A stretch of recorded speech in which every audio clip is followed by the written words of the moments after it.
to A Well-Designed Business. My name is Luann Nigara, and I'm so glad you found this podcast. Together with my husband Vince and our partner Bill, we have grown our company WindowWorks from the ground up.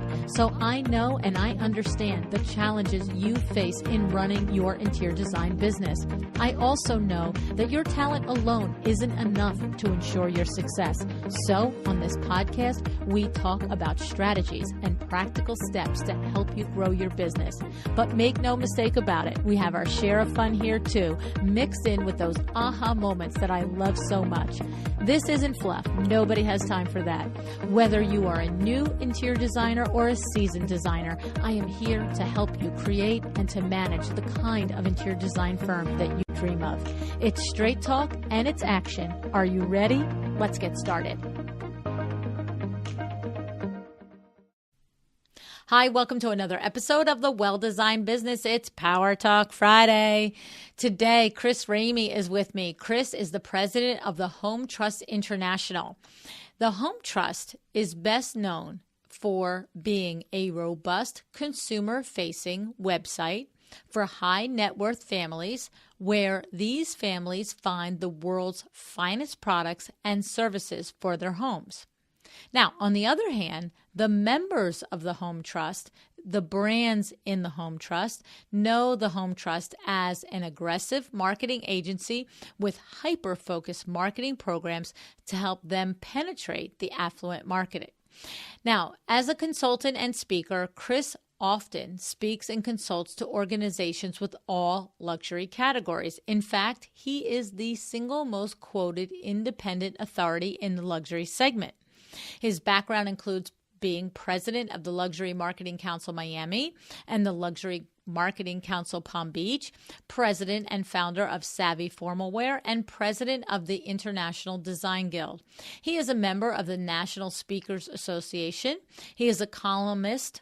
I have a hard time with that word, columnist, for Hearst Business Publications Floor Covering Weekly, and he has earned the quote, top 5% appellation from Gerson-Lehrman for his work with private equity firms investing in home and luxury segments. Chris also sits on the Retail Wirebrain Trust Panel, and he is a director for the Domestic Estate Management Association of Palm Beach. He and his wife live in Palm Beach County, Florida, and they have 2 grown children. He's originally from Pittsburgh, Pennsylvania. Now, today, Chris and I talk about the complexities of attracting, working with, and marketing to the luxury client. And I will say, this is a very insightful conversation. It's clear to me that Chris is in his zone of genius with this topic. And I'll say also, if you're listening in real time and you are heading to Las Vegas Market's summer 2018, and you're listening on Friday, the day the show airs, Chris will be in a panel presentation this Sunday, July 29th. So head over to lasvegasmarket.com, get all the details. I know I will be there. I intend to go, I intend to listen, and I intend to meet Chris in person. So if you do too, please let Chris know that you heard him on the show today. Now, one other thing I'll mention, if this show is of interest to you, there is a terrific companion show, number 289 with Fred Burns, The 7 Habits of Luxury Designers. Okay? Chris is talking about it from the needs of the consumer, and Fred talks about it from your approach as the designer. And if you ever have a hard time accessing the older shows on iTunes or Google Play or wherever you are, always know that you can go to my website, luannigara.com, and just search for a guest name, and all of the shows will come up, okay, that guest has ever been on. All right, now, if you are going to Vegas, please be sure to either visit me on Monday, July 30th at 10 a.m. at Alder and Tweed. I'm going to be heading a panel discussion about the rule breakers in our industry. And then also at 1 o'clock p.m., I will be at a co-sponsored event by Kravit and My Doma Studio. And I'll be giving a brief presentation and then a book signing. And Kravit is having lunch for all of us. So please make sure to visit me at one of these 3 events, either Sunday, Monday, or Monday afternoon. All right. Now, Anything you need to find out about where I am, what I'm doing, you can always find it at luannniagara.com. And be sure to follow me on Instagram at luannniagara, and it's the same on Facebook. Okay. Are you ready to meet Chris? All right, here we go. Oh, wait. I just have this one line for you. Chris said it during the show. I just loved it. Make sure you keep an ear out to listen to it. It says, he told us, you don't sell to the affluent, you fascinate them. Think about that. That's a great line, isn't it? That reminded me of like the Clampets where they said, that's gold, Texas gold right there, folks, right? Alrighty, here we go. Let's meet Chris.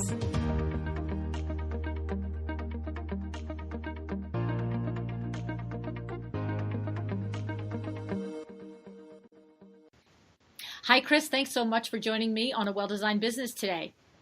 Luann, it's my pleasure. Thank you for inviting me. Yes, I'm so glad that Nicole Heimer of Curio Electro connected us, and everybody knows that I love and adore Nicole Heimer as a person and as a business person. She's absolutely phenomenal at helping you identify your brand and express your brand and then translate it into a website, which is evidenced by both of my websites, which I'm so very happy and pleased that she designed for us. So, and now this is a terrific introduction from Nicole for the two of us. And the thing about you, Chris, and your expertise is that you are a marketing professional that really understands not only the full gamut of the client and the consumer base, but in particular the affluent consumer base. And you said to me that you understand and you can see that the research is showing and continues to show us that the number one problem that interior designers are facing is finding clients. And of course, we're all going, yes. So how is it that you come to know this? Tell us about what happens in your business that you understand this pain that we are experiencing firsthand. Well, first they, of course, tell me. So it's pretty obvious. But my background, I was in the floor covering business. And I turned 40 and product was boring me. But consumers, to me, are very exciting because it's a fluid group. And I was exposed to a tremendous amount of wealth when I was growing up. So the affluent and the luxury segment, which was exploding back 20 years ago, were fascinating to me. I ran the Luxury Marketing Council in Miami. We were the second largest chapter in the world. And I had great clients from Northern Trust, Lamborghini, Automobili, Bentley, you name it, the Breakers, Silver Seas, Mandarin Oriental, Ritz-Carlton, Four Seasons. And I learned from them how to successfully market to this group of individuals who are the hardest to reach. So, but my background was floor covering, so I certainly went back to the home category, launched the Home Trust and my consultancy, Affluent Insights, totally focused on high net worth individuals and their behaviors and their home. So that's how I came to better understand the affluent, and it's been my primary core expertise for the last 20 years. And by the way, perhaps I should add, I ran International Design Guild for a floor covering group, which is, I think now they're down to about 65 showrooms around the country, specifically focused on the interior design trade. Okay, so you really are well versed in, both our industry and, of course, your last 20 years experience with exploring the habits and the traits of affluent people in order for us to reach them. So tell us, it's what's different? What is it that we need to understand in order to be successful in reaching the affluent market? Well, the first piece is a pillar of luxury. You have to have a point of view. When designers say, I do whatever the customer wants, you're actually saying the customer can hire an intern, because an intern can do anything they want. I teach a CEU called the Laws of Luxury. And my first law of luxury is have a point of view. You got to bring something to the table other than your niceness and a portfolio which they may not understand. Remember, you don't really sell the affluent, you fascinate them. I love that line. You find ways to connect with them on values. And if you can connect on values, then you'll have them forever.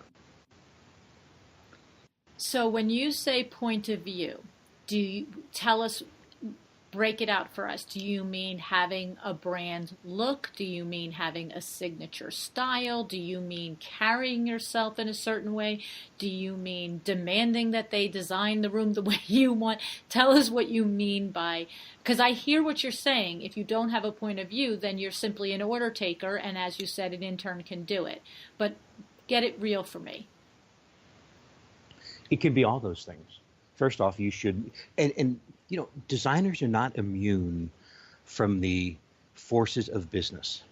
You said something similar to that before. Mm-hmm. You have to have distinction. If you have no distinction, you're a commodity. If you think about the design business, 20 years ago, the designers kind of were powerful. And today, with the onslaught of TV and the internet, the impact they make is marginalized. And I think that's one of the reasons why so many say we do what the customer wants. But you really have to think about what makes you distinct and what makes people want to hire you. And once you start to nail that, you will have a far better understanding of how to grow your business. So we're here. It could be color. Okay. It could be aesthetic. It could be fabrics. It could be, and you mentioned Cravat, who I believe was sponsoring an event you held at the Las Vegas market, correct? Yes, this coming Las Vegas market. It's probably past by the time we're recording. They hosted a book signing for me there, and they're also a sponsor of the show. And what's the name of your book? The Making of a Well-Designed Business. Brilliant. Brilliant. So what I would say is that if you take Cravat, and this is, in my mind, royalty in our industry, but Lee Joffe, Brunswick and Fee, and Cravat all have distinct looks. And a product in Cravat doesn't belong in Brunswick and Fee because it's a different look. And this is what designers have to do. You have to create something that's uniquely yours, something that you own. You can look at a Barbara Barry product, Barbara Barry, and identify her products because there's a gracefulness to it. And that's what I would ask designers to do. Find something that's uniquely yours. Now, this also means you have to have the discipline to walk away from some business that's not yours. Right. But every good business does this. Tiffany can't be all things to all people, and neither can designers. So that takes a lot of nerve in the beginning of establishing your interior design firm, less so once you're established. Would you agree? No. Okay. I think that's part of the problem. You find yourself getting homogenized by all the things that are out there. So you wouldn't find a new brand, and what is Wayfair's new brand? Paragold? Yeah, I don't know. Whatever it is, who cares? Right. Don't shop there. But every brand, when it starts, should have a point of view. That doesn't mean that you're going to, when you're new and you're desperate for business, okay, I get that. But you have to constantly hone, and it's a constant journey of honing who you are and what you do and not trying to be all things to all people. And so it takes, I will correct my statement. It's not that it's impossible for a younger, less experienced designer to do, but it takes, to your word, more discipline. Absolutely. And intentionality, right? Sure. Remember when we were just graduating college and you have different job offers coming? If you're a designer and you have 3 offers and one is a decorator at $50,000 and one is the most extraordinary designer in the country who owns the luxury space in her market, which if you're in luxury would be the world, but only wants to pay you 20,000. Suck it up and take the 20,000 if that's where you want to serve. Okay. Okay. Don't get caught up with money. Be disciplined and have a vision for where you want to be in 10 years. Okay, well, I have to say, in episode 314 with Kristen Thomas from Studio Thomas, she expressed exactly what you're describing, Chris. She is a designer that was having a moment after many years in business, and I don't recall exactly, but it wasn't 1 or 2. It might have been 7 or 8 years in business, and she felt that she was consistently not satisfied with the projects and the types of clients that she was working with. And I'm paraphrasing what her dissatisfaction was, okay? But the point is, the lesson was that she had a Instagram following of 16,000 or more followers, and at the beginning of 2018 wiped it clean, and then said, I'm only going to post the type of projects that align with exactly the type of projects that I want to do. And in literally under 5 months, she completely changed her business, and her pipeline was filled with projects that made her happy. And so that's a designer who had to come through the dissatisfaction of the cycle and finally realize that she had the confidence and the ability to just say, no more. And what you're saying is that you try and counsel people to establish it from the beginning, and don't worry about that you are in business 1 or 2 years. And like you said, if you're looking for a job, align, whether it's a project or a position, align with where you want to be down the line. Is that what I understand you to say?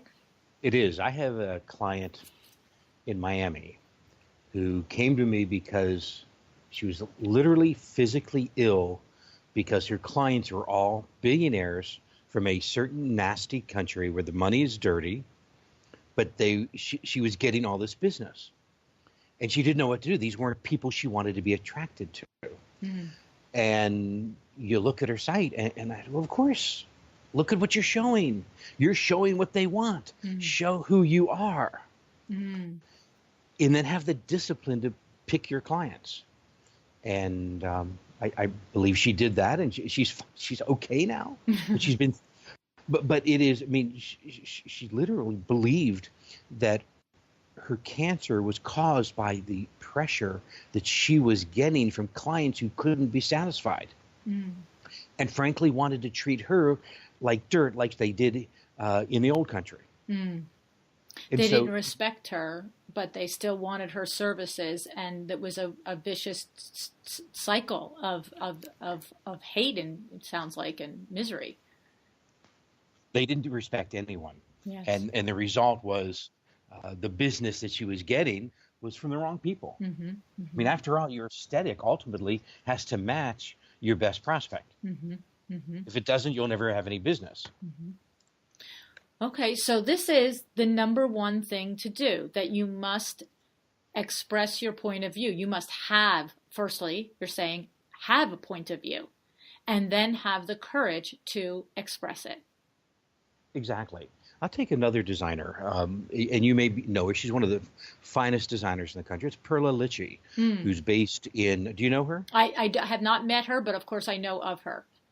She's a brilliant designer. She has a specific look, although she does modern really well, but she has a specific over-the-top aesthetic that is extremely attractive to a certain clientele, and they often own palaces in United Arab Emirates. And so she's written, I don't know how many books on the palaces she's done.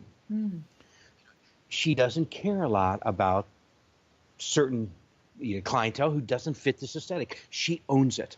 Now, not everybody understands it. Not everybody likes it.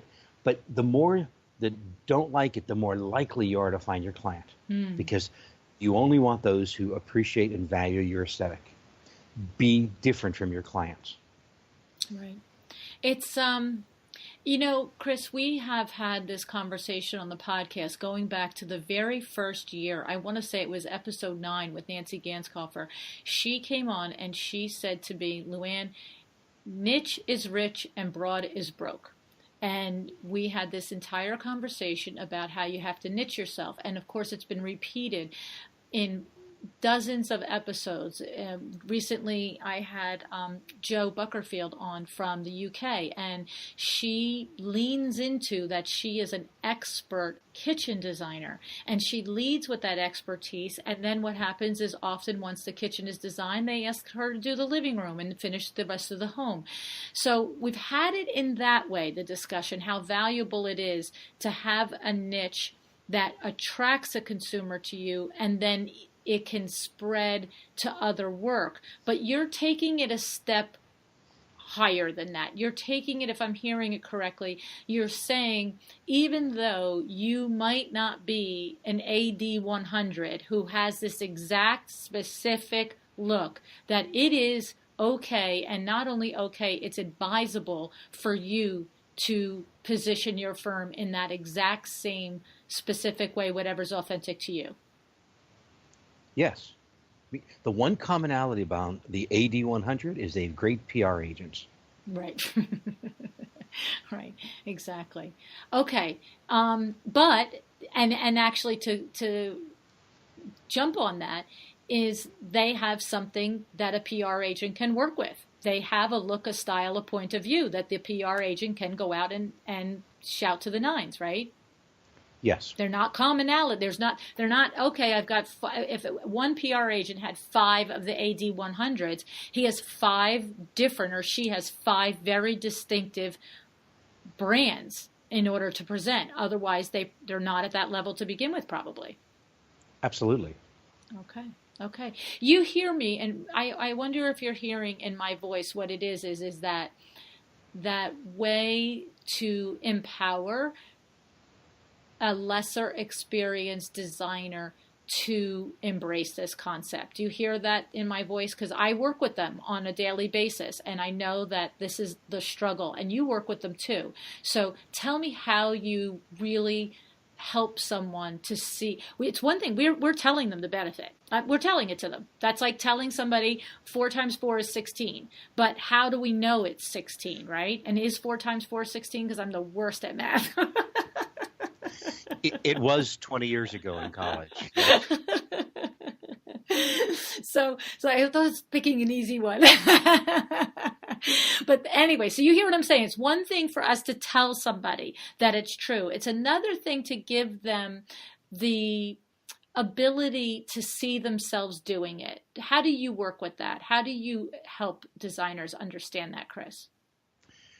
You know, I teach a CEU titled The Laws of Luxury, and I try to go through the different pieces that they need to integrate into their business.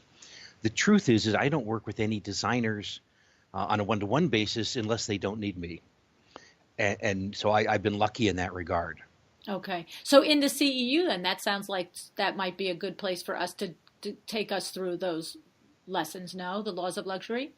Yeah, absolutely. Happy to do that, and happy to walk you through it. I hope it's a 2 or 3 hour. But I know this like the back of my hand. So yes, absolutely. Well, I guess what it is you started to say that the first thing is to have a point of view. What would be the second thing that you would say? And actually, that's the second thing I say is I look at my Laws of Luxury. The first is luxury is a business model, very different from design. Okay. So when people ask me, are you in the design business? I would always say no. I would tell them I'm in the luxury space because business is luxury is a business model. And the way it's done is very different than you would a design or a fashion or a premium or a mass business model. So, for example, fashion is about heritage and time, much like luxury, but it's fleeting. And everything you sell is perishable, right? Right. So if you align your brand with fashion, you can expect customers to think price is flexible because they're used to buying fashion at markdowns. And they also won't believe that what you're creating is classic and long-term because fashion is perishable. Interesting. If you position yourself in the premium category, it would be more about this is just as good except a lower price. And this is really where designers who work for furniture companies, where you have things on sale, that's what premium is about. Design is comparative. So you compare designers against other designers. It's how you're purchased. Luxury is superlative. And part of being superlative means you have no competitor because you own your point of view. Well, it's pretty deep, I'm going to say. I'm not often at a loss for words, but I love what you're saying there, that premium is a category. So in the premium category, a typical way of thinking is, this is a really terrific item and I can get you similar at a lower price. But when you said luxury is superlative, you're saying it's best, it's most. There's nothing that's better, and it doesn't matter the price because there's nothing comparable to it. Correct. Luxury strategy is about pricing power driven by the intangible elements of the pillars of luxury. So that's heritage, country of origin, craftsmanship, small series, scarcity.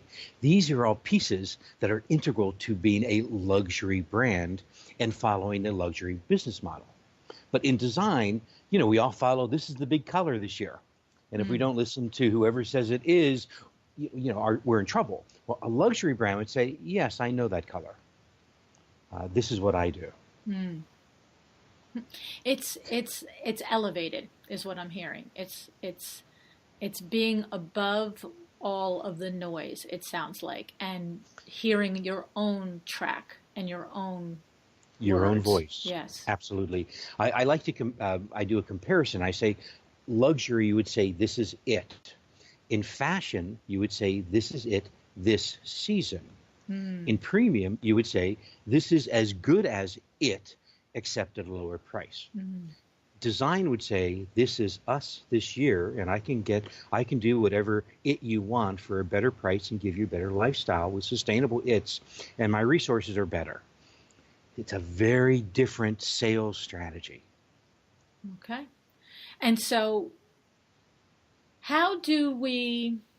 There are things that are going to go into this. This is mindset. This is what I'm hearing. This is mindset. It starts with getting your mind clear first, right? What you are, who you are, how you're going to do it, who you're going to attract, beyond leading with wellness design and then going into, full service or whatever, right? So this is that mindset level. And then are there things in between that and the step of how you actually interact and conduct business with the luxury consumer?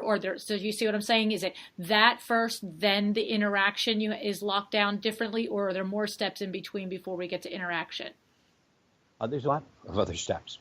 First is you don't sell a consumer. You create desire for your brand, which means marketing first. You have to be a marketer, and you market your brand and you create desire for that brand. It's like the little blue box for Tiffany. No matter how much money you have, the blue box, it symbolizes love. And Tiffany understands that they sell love, not rings and not jewelry. So you have to evoke whatever that aesthetic is for desire for your brand before you can get out of the commodity box. So, and that's the gist of it. So it's a business model that's different. You have to invest more money in marketing, which, by the way, I mentioned Perla, who's a brilliant business person. She's a marketer first. She's an extraordinary designer, but she understands the value of marketing. And she has, of course, a point of view. So it's taking those things, and also it's recognizing limitations. So I'll give you one of my favorite limitation, and that is, if you say you're a luxury designer, you're not. Okay. Because a luxury designer would never have to say it. Meanwhile, back at the ranch, we do have this on the websites of dozens and dozens of designers that I think we would consider luxury designers, unless we're using the word luxury and throwing it around too often. Come on, have you seen the luxury apartments that start at $4.99 a month? No, I hear you, but never use a word that you don't know what the customer thinks it means. And luxury is so personal today that when you use it, you automatically evoke possibly the wrong emotion from the customer. So when you say you're luxury, it may be perfect for the aspirational customer. And that's okay. That's a great customer, and take it. But the person with a $10 million home, luxury's not a turn on to them. Okay, so that's a very good distinction. One other step I should add is that for them, it's not a luxury. Owning a Gulfstream jet isn't a luxury because it's just how they live. Okay. And this is where we too often take our own cognitive bias and think it's luxury to us and it's not to them, and we look stupid or demean our own expertise because they think that's not luxury. Okay, I get that. I can hear that. So what we're saying is, if we're positioned in the marketplace as a designer who typically does full projects to completion. So I would have a minute and a half ago put in full luxury projects to completion, okay?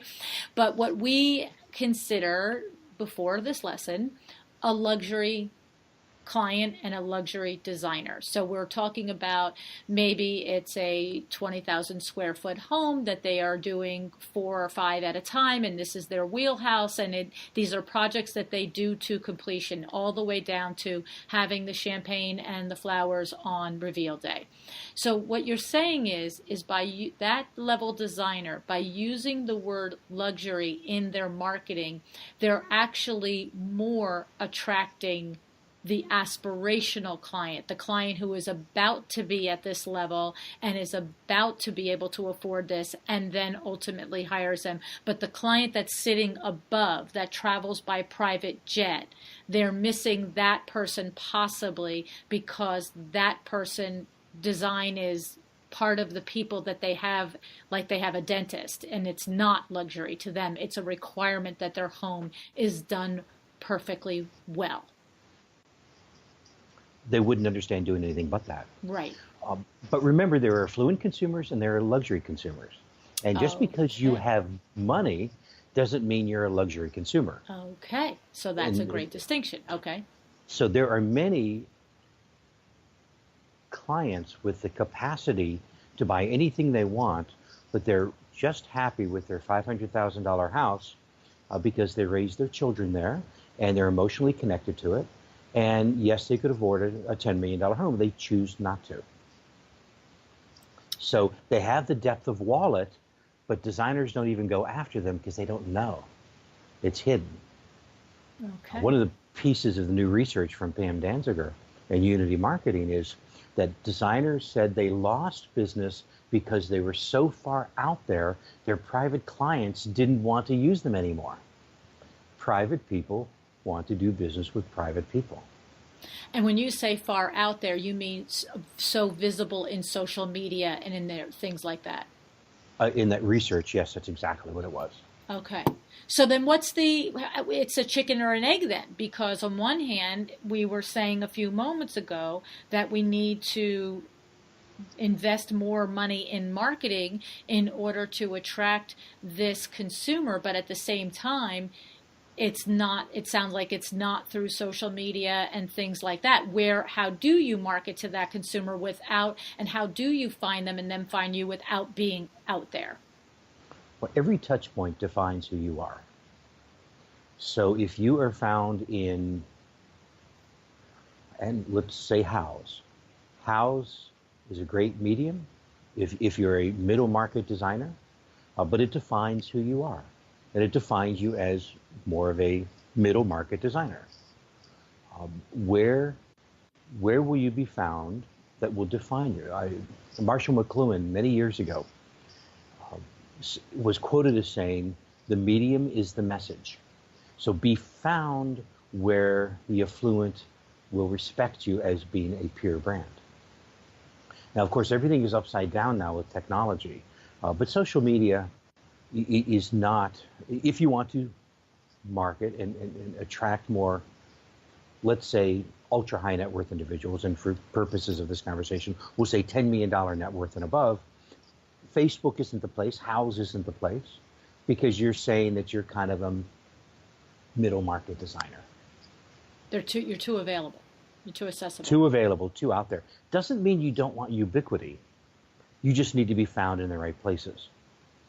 And I mean, it's not as simple as, okay, I'm going to take, my entire marketing budget for the year and put a $10,000 ad in AD. That's as absurd. It can't just be a one in and done. How is the only way to do it, Chris, is to climb this ladder from premium clients to affluent clients to luxury clients, and the further up the ladder of clients you go, the more you reduce the marketing and the social media strategy and start to become referred as opposed to, on, you know what I'm saying? How do you do that? You can't just, hey, here I am.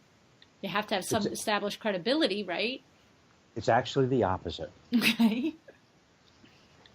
Because you define yourself by where you're found, but ubiquity, like all luxury brands, is important. No one will ever hire you who doesn't know you exist. You just have to do it intelligently and in a timely way. So, as the market changes, remember, the number one store for high net worth women is, Target. The number one store for high net worth women is Target. Yes, this is one of the reasons why Target and Neiman Marcus did a collaboration a couple years ago, and people panned it. But you know what? Affluent women buy toothpaste also. Right. Well, it's funny because I actually have a whole section in my book, The Making of a Well-Designed Business, and I actually compare the consumer that goes to Target and this consumer that goes to Bloomingdale's. And in the discussion in the book pertains to identifying your target market. And I literally said exactly the same thing in that section of the book. The woman that is going into Bloomingdale's is also going into Target, but she's going for different things. When she goes into Target, she might pick up some socks and underwear for her children, but she's not shopping for her clothes. When she goes into Bloomingdale's, she's shopping for her own clothes, but she's not necessarily shopping for her children because she's making value decisions and value judgments, right? Exactly. And to that point, she'll never see a brand at Bloomingdale's in Target, because if she does, she'll never consider it again for herself. Exactly. And the other thing that I made in the point, I'll be interested to think of this, is I also made the point that the idea of Target is that when you are at the higher level of affluence and you go to Target, while it doesn't feel like Neiman's or Bloomingdale's, it doesn't feel icky either. It still has a level of an experience, whereas I made the comparison in the book. If you go to Walmart, you might be able to get the same socks and underwear for your children at Walmart and Target, but if you're that affluent client, you're going to go to Target for it before you go to Walmart, because Walmart just starts to feel too much of the fray. It's too far away from your comfort level or the way you perceive things. Do you agree with that? Yes, absolutely. Okay. Remember, particularly among baby boomers, and this is changing as the Henrys are coming in, but 80% of the affluent in the United States were raised in a middle-class background. So if you can imagine, they pay so much money for a Mercedes-Benz, and they still have to explain to their mother, who says, you spent how much for what? So you have to really think in terms of, what's my value system? One of the wealthiest friends I have, a wonderful guy. He can afford anything he wants. He just sold a $15 million property in Italy on the water, but he drives a Mercedes. And I said, why don't you drive a Bentley? He said, I could never do that. That wouldn't be right for me. I don't want people to perceive me that way. Right. It sends a message that he doesn't want. Exactly. Right. Never assume. See, conspicuous consumption, which was a big term 20 years ago. Today, high net worth individuals hide their money. They don't want you to know they're worth a ton of money. It's interesting. I have to say, I with that, it's funny because I feel like along those lines it is so popular now, and every single person listening that has one, like, punch me, I don't care. But Louis Vuitton bags, which are $1,000 a piece, you honestly can sit at McDonald's and see a woman with one. You know what I mean? It's like, I feel like it's lost its whole cachet, but I am also not a pocketbook girl, and I know that I'm not like your typical woman consumer. I truly am not. I'm not wired that way. So, but I do feel like it's lost its thing. So it's sort of the opposite of the Bentley. He doesn't want to be looking as showing off, but I also feel like when something gets so available to everybody, and whether you make $20,000 this week or you make 500 and you save 3 weeks pay to get it, everybody seems to get that. I don't know what happened with that. What do you think that is about? Well, another pillar of luxury is scarcity. Right. So when it's available everywhere, it loses its cachet. Right. Now, Louis Vuitton seems to have some brand elasticity that other brands don't. I'm going to tell you a story, because this goes way, way back when my daughter was a young girl, and we lived in Chicago. And I took my daughter, it was Easter. We took her to see the Easter Bunny. Now, at the time, I was wearing Izod shirts with the alligator on it. Right. And I saw that they were selling alligators on their, alligator shirt, Izod, Lacoste. Right. And I never wore that golf shirt again, because I didn't want someone to think I bought my clothes at Kmart. Mm-hmm. Mm-hmm. And this is the risk. Logos define you. Mm-hmm. And with every acquisition of a luxury brand, you risk demeaning that brand, because mass is everywhere and luxury is not. Mm-hmm. Mm-hmm. I went to University of Miami in the 80s when they were winning football championships, but the players were getting arrested. I stopped wearing my University of Miami T-shirt simply because it didn't represent who I was. Right. So you have to be really careful. And your Louis Vuitton bag story is absolutely accurate, and I'm sure it hurts their business. And there are other brands people can go to that are equally luxurious, and doesn't tell people that you shop at or you're eating lunch at. Right. Did you say McDonald's? Or yeah, it just has become so like every level of the consumer, demographic seems to it's not, it just isn't special anymore to me. I mean, I wasn't attracted to it when it was special, by the way. Like I said, I'm not that girl. But it's just an interesting observation on it. Take us back. We diverted there. Take us back to the conundrum of how, because I said to you, do you have to start with your premium and go to affluent and then go to luxury? And you said, no, it's exactly the reverse. So, and then when you said that, I thought to myself, right, Luann, he said, start with your point of view and just come out the gate there. But how do you do it, though? How do you, if the luxury level client wants you to be scarce, they don't want you to be plastered all over the place in order to have you be valuable to them, how do you get known without being plastered all over the place?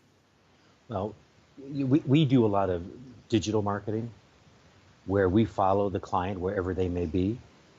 But I would argue, let's take a private club. Is there a private club in your market that you could own, where there are 300 to 500 members who are generally affluent, or at least affluent enough that they can be a member of the club, who need to know who you are?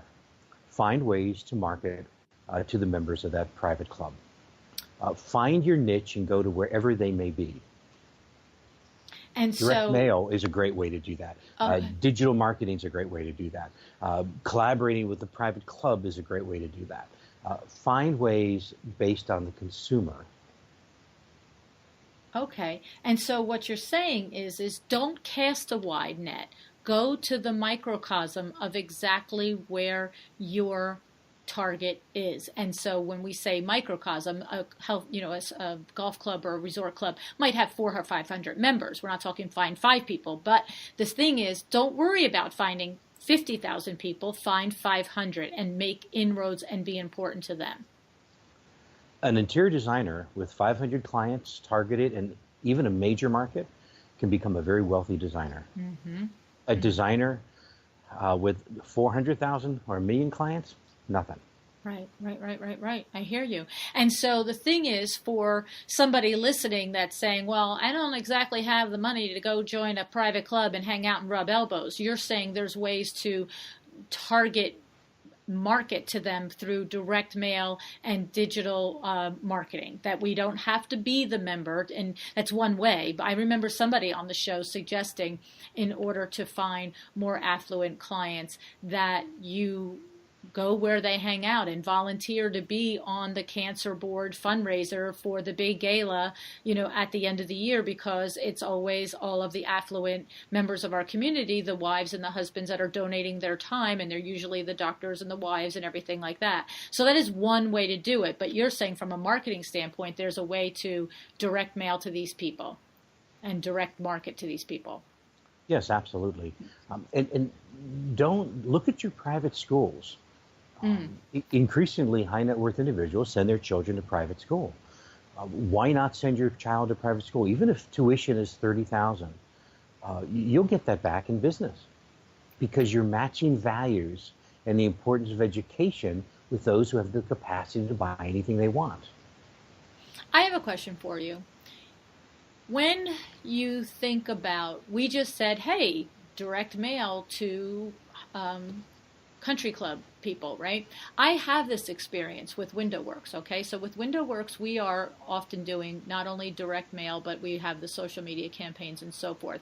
And I have to say, at least once a month, I get a phone call from a third-party source that says to me, the country club in your area is putting together a program booklet for their members, and would you like to be the window treatment retailer featured in this booklet? And Chris, we have said no, because we did it once a billion years ago. And the thing was, there was no meaningful way for me to actually continue the conversation or the connection beyond this ad that sits in their directory that they either use or don't use. So I want to caution, and I want to ask you, before somebody just says, hey, Chris and Luann said, go spend $600 and put an ad in the direct mail piece or in the piece that's going to these things. Is that valid? Were there ways that I missed in order to make that money worthwhile, or that's not the way to do it? Well, each situation is different. Right. Of course. And so some may be good, some may not. Find out, see what last year's book looks like. Mm-hmm. And is this really distributed to all the members? Right. And two, make sure you get a copy of it, because it's a really good thing to have the addresses and email addresses. Oh, that might be worth it right there. I never thought of it from that standpoint. If it includes that information, the heck with anybody ever calls me from it, I've got them, right? Exactly. Hello, exactly. Luann. Earth to Luann. Okay. I don't know if it includes that information or not, but that's a good next question I'm going to ask next time I get called. It's certainly fair to say, do I get a copy of the directory? Right, of the membership directory, yes. So in some cases, what you may be buying is not what you think you're paying for. Right. Or what they think you're paying for. That's so awesome. I love that, Chris. Thank you for that. You're welcome. But there are other ways. You can buy lists. American Affluence Research Center, based out of Alpharetta, Georgia. It provides lists to, and it's not crazy expensive. It provides lists to major brands all over the country. Call them up. I don't know what but it's American Affluence Research Center, and the president of the company is Ron Kurtz. So find that, and he can provide lists of people to you. There's other vehicles. You could go to Wealth Engine or Wealth X. Both of these have dossiers and lots of information on high net worth individuals. Let me throw something else out. And by the way, we use technology, so we tag the phones of people who are in country clubs, and then we advertise to them that way. But let's go back just a little bit, because I think this is important. If you look at the legal system, 100 years ago or 30 years ago, lawyers all had their own offices. And what's happened is they've started to share resources, and they've started to partner with other attorneys to create larger law firms. They each keep their own individuality, but they're part of a larger group. I see the interior design industry going this direction because there's too many resources, too many economy of scale to save money on resources. So think in terms of finding others who don't do what you do, who have a different aesthetic, and find ways to partner with them. Collaborating is always a pillar of luxury. And the worst thing you can do is go into business without enough money to market and then wonder why no one knows you exist. And this is pervasive, not just in the design industry, but most companies, they invest all this money in a new business and lots of great stuff and have no money to advertise. So you're suggesting that designers start to look at the industry in a different way, through a different lens, where somebody, would you say that they should be functioning in the same demographic, but having different points of view? So somebody might be at the luxury level and focuses on kitchens. Somebody could be at the luxury level and focuses on exterior landscape design. Somebody could be at the luxury level and focuses on furnishings and, whatever. And these three firms should think about collaborating together and working together to devise sophisticated marketing plans that serve them all, because they are all their target client, but they all serve a different thing to them. Like, clear me up on that. Why? You nailed it. Oh, okay. When you serve the same client, you have an opportunity to call what Chris Anderson many years ago called the long tail. You serve them with different categories along their cradle to grave experience for their home. But it does require the example that I used, right? It's like, because some designers, like I mentioned, Jo Buckerfield, she does lead with kitchens, but she does want to go on to do the rest of your home. So you'd have to really partner with somebody who, I want to stay in my lane in kitchens. I want to stay in my lane in exterior landscape. Like, I feel like that's a great compliment, right? But you have to, because otherwise, if you're all three, even though your point of, well, of course, how does that work? Your point of view is different. Right. So right. What you're selling is different than the other. And you just make an agreement that whatever leads are drawn in, that the client that comes through the door because of the money that you've collectively spent is going to be a fit for one or the other and not all three, and you just let the chips fall that way. A consumer may come in and love you and not the other, or vice versa. I have a program I work with, Pam Danziger, who I mentioned, she's truly the preeminent researcher in the luxury home space today. And in fact, you probably, because you're a Kravitz fan, as I am, you probably read her book. Yes, as a matter of fact. The foreword is written by Carrie. Kravitz gave me the copy of the book, and that's why I was thinking, I know this lady, yes. Yeah, you do know her, and you know me if you read it, because I'm in there too. But Pam and I work together on consulting with designers and consulting with businesses that sell to designers. And, she has a different expertise than I do and a different point of view. And it's because of that we're so strong together. And it makes our company, which is, by the way, retail-rescue.net, is so strong and why we're doing so well with it. Wow. So look for those commonalities. Don't think of everyone as a competitor. Think of somebody as a co-opetition, as designer B. Pila likes to say in Miami, who's also another wonderful designer.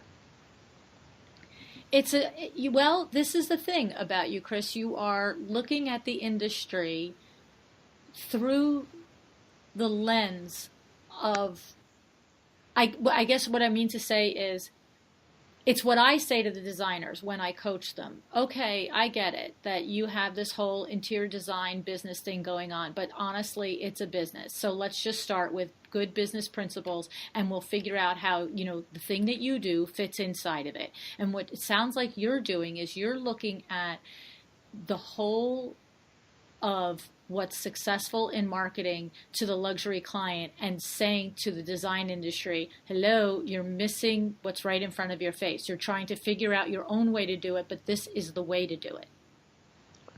Correct, because it's not about your own way. It's about how consumers see it and perceive it. Right.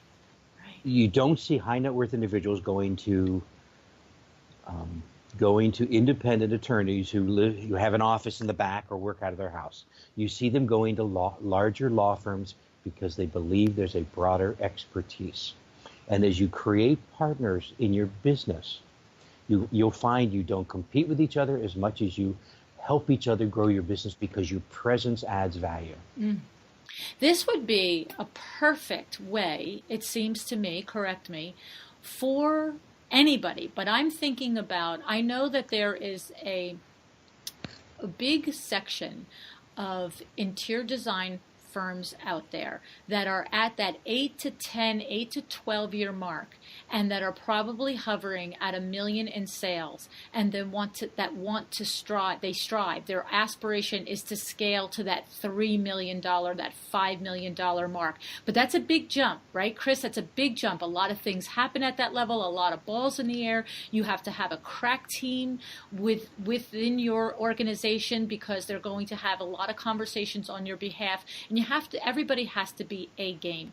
But it sounds like to me that if I were an interior design principal in that space, I might listen to your conversation and think, is there an architect? Is there a landscape architect? Is there a builder? Is there a kitchen designer? Are there these people out there that are at the similar level of expertise that I am, clients attracting the same clients that I am, that we can, like you said, be that destination, that big law firm, and the client comes through the door to me, but understands that if I need the expertise of the exterior landscaping, it's here. We've got it covered. Just right?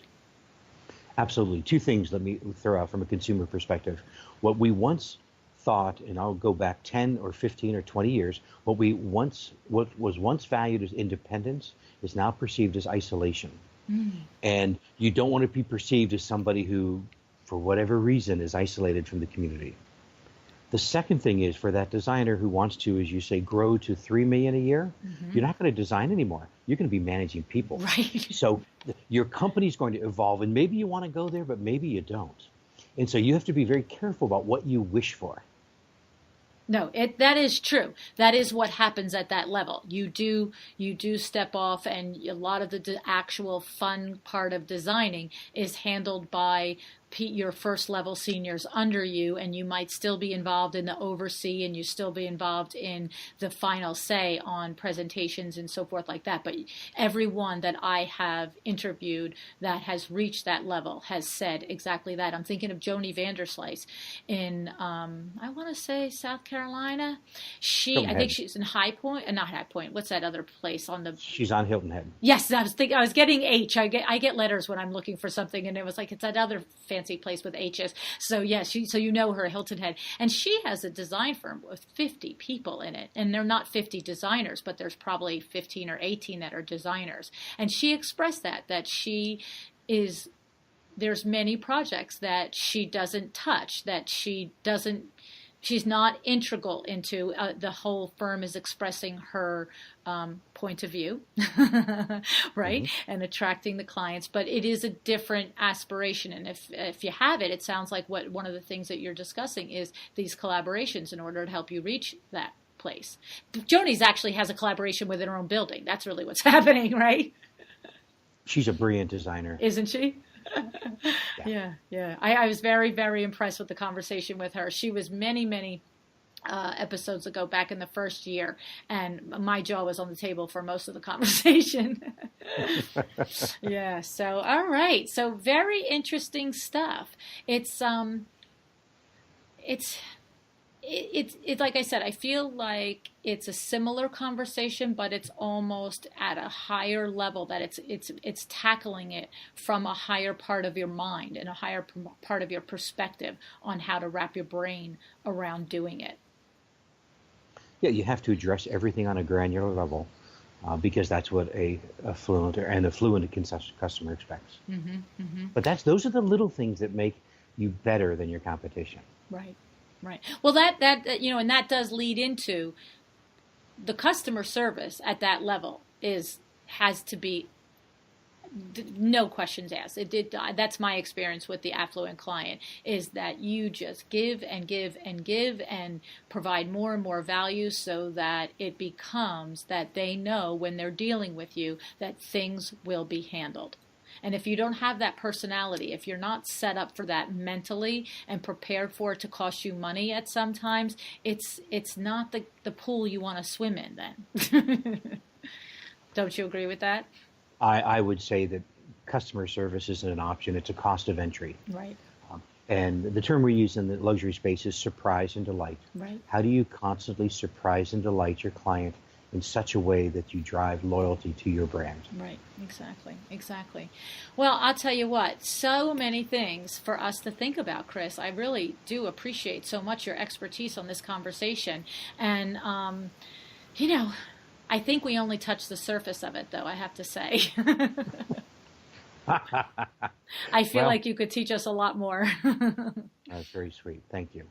Well, thank you so much. How do people reach you, Chris, if they want to learn more about you and the things that you are involved in? Sure. Our website is thehometrust.com. That's www.thehometrust.com. My email is CPR, like a doctor, at The Home Trust, although those are really my initials. And I mentioned our consulting business. I have affluentinsights.com. And then Pam and I just started a new business, Retail Rescue, which is retail-rescue.net. If you'd like someone to work closely with you on your brand and to help you grow your business. That's amazing. That sounds like, I feel like, sign me up. Come on in. We'd love to have you. You would be wonderful, although I don't know that you need any help. I don't know. You could always have better game. I know that. You're a legacy, and I've learned that. So. And I'm honored that you asked me to participate today. No, I'm so thrilled that Nicole connected us. So big shout out to Nicole Heimer at Curio Electro, and a big thank you. And thank you to you too, Chris. Thanks tons. Bye-bye now. Thanks so much. Thank you so much for joining me again today. This podcast is a production of WindowWorks, your resource for custom window treatments and awnings. To learn how we can help you on your next interior design project, go to www.windowworks-nj.com. And if you're interested in working with me on your business, either through masterminds or one-on-one coaching, or you want to know how to get my book, The Making of a Well-Designed Business, or you just want to know what's going on in the podcast land and where I'm going to be, all of that is found at luannigara.com. Thank you so much. Have an excellent day.